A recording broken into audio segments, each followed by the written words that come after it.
Avant de passer par le processus qui va nous permettre de créer un affichage, je vous propose d'examiner d'abord les différentes options qui s'offrent à vous et de les survoler pour que lorsque viendra le moment de créer un affichage, que vous sachiez quels éléments activer et quelles sont les conséquences que l'activation de ces options-là aura sur votre affichage.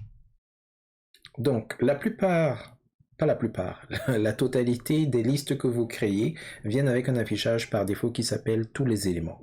Si vous voulez comprendre comment est-ce que cet affichage, ou n'importe lequel d'ailleurs, a été constitué, a été configuré, ce que vous pouvez faire, si vous en avez les autorisations, le droit, c'est de venir à côté du nom de l'affichage ou de la vue, sur le chevron, vous cliquez et vous choisissez l'option modifier l'affichage actuel. Ce que ça va faire, c'est que ça va ouvrir une nouvelle page qui va vous présenter l'ensemble des options qui définissent ou qui conditionnent la manière dont cet affichage se comporte. Alors, cette page, elle est extrêmement exhaustive. Nous allons la survoler en présentant les éléments phares. Mais sachez que il y a une section nom qui va vous permettre de définir le nom de votre enregistrement, pas d'enregistrement, mais le nom de votre affichage, tous les éléments, mais également, si vous le souhaitez, si ça a vraiment une importance, le nom de la page qui contrôle cet affichage-là. Alors, si on vient ici, sur cet affichage qui est tous les éléments, et qu'on trafique un peu l'URL, on essaye d'aller jusqu'au bout, vous allez voir que le nom de la page, c'est effectivement All Items, ASPX, etc. Ce qu'on retrouve ici.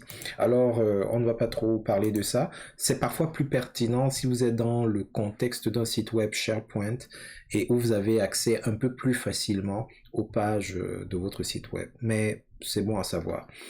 Il y a différentes zones dans cette page de paramètres et nous allons les explorer les uns après les autres. Il y a une zone colonne pour déterminer quelles sont les colonnes qui doivent être affichées et dans quel ordre. Vous avez une zone tri qui va déterminer les options de tri de vos enregistrements. C'est similaire à ce qu'on a fait ici avec trier, sauf que vous pouvez interagir sur plusieurs colonnes à la fois. Vous avez une zone filtrée qui fera un travail similaire aux options de filtre global.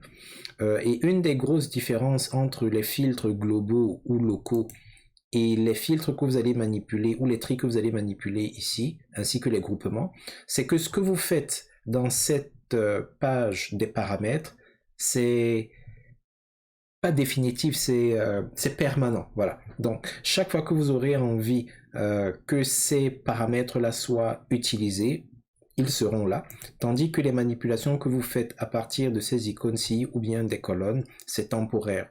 Dès que vous rafraîchissez votre session, ces modifications vont partir.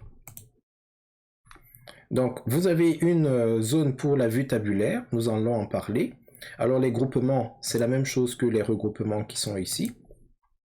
Les totaux, nous allons en parler, les styles, les dossiers, les limitations des éléments et les mobiles.